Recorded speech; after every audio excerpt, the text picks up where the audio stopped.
आणि बुलेटिनच्या सुरुवातीलाच मोठी बातमी आहे। नीट परीक्षा पेपर फूट प्रकरणातील संशयित आरोपी धनंजय लोखंडेला अहिल्यानगरमधून अटक करण्यात आली आहे। धनंजय लोखंडे हा पुण्यातनं अहिल्यानगरला पळाला होता, मात्र पोलिसांच्या वेगवेगळ्या पथकानं अहिल्यानगरला जात संशयित आरोपी धनंजय लोखंडेच्या मुसक्या आवळलेल्या आहेत आणि या संपूर्ण प्रकरणामध्ये धनंजय लोखंडे याला अहिल्यानगरमधून अटक करण्यात आली आहे। देशभर गाजत असलेल्या नीट पेपर फुटी प्रकरणाचे धागेदोरे आता अहिल्यानगर पर्यंत पोहोचलेले आहेत। राहुरी तालुक्यातील महाडूक सेंटर इथे 26 वर्षीय धनंजय निवृत्त लोखंडे याला अहिल्यानगर पोलिसांनी मध्यरात्री ताब्यात घेतलं। पहाटे त्याला सीबीआयच्या पथकाच्या स्वाधीन करण्यात आलं अशी माहिती सूत्रांनी दिली आहे। या कारवाईमुळे जिल्ह्यात एकच खळबळ उडाली आहे। लोखंडेच्या गावातनं या संदर्भात आढावा घेतलाय आमचे प्रतिनिधी सुनील दवंगे यांनी। नीट पेपर फुटी प्रकरण जे आहे ते देशभरात गाजतं येण्याचं कनेक्शन महाराष्ट्रातील अहिल्यानगर जिल्ह्यातील ग्रामीण भागापर्यंत येऊन पोहोचलेलं आहे। आपण राहुरी तालुक्यातील महाडूक सेंटर या ठिकाणी आहोत।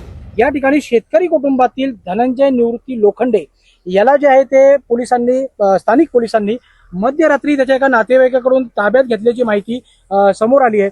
खरं तर धनंजय लोखंडे यांनी जे आहे ते मंगळूर येथे BSMS हे डॉक्टरकीचं शिक्षण त्यांनी पूर्ण केलेलं होतं। त्यानंतर तो वाघोली पुणे या ठिकाणी एका खाजगी रुग्णालयामध्ये जे होता ते प्रॅक्टिस करत असल्याची माहिती त्याच्या नातेवाईकांनी सांगितलेली आहे। धनंजय लोखंडेला मध्यरात्री पोलिसांनी ताब्यात घेतलेला आहे। त्याची विचारपूस केल्यानंतर त्याला सीबीआयकडे पाठवण्यात आलेला आहे। नारायणगावमधील एक मित्र त्याच्या संपर्कात असल्याची माहिती त्याच्या नातेवाईकांकडून मिळालेली आहे। शेतकरी कुटुंबातील डॉक्टर धनंजय लोखंडे, कारण की याने मंगळूर येथे 2 वर्षाचं आपलं BSMSचं शिक्षण पूर्ण केलं होतं आणि वाघोलीमध्ये तो प्रॅक्टिस करत होता।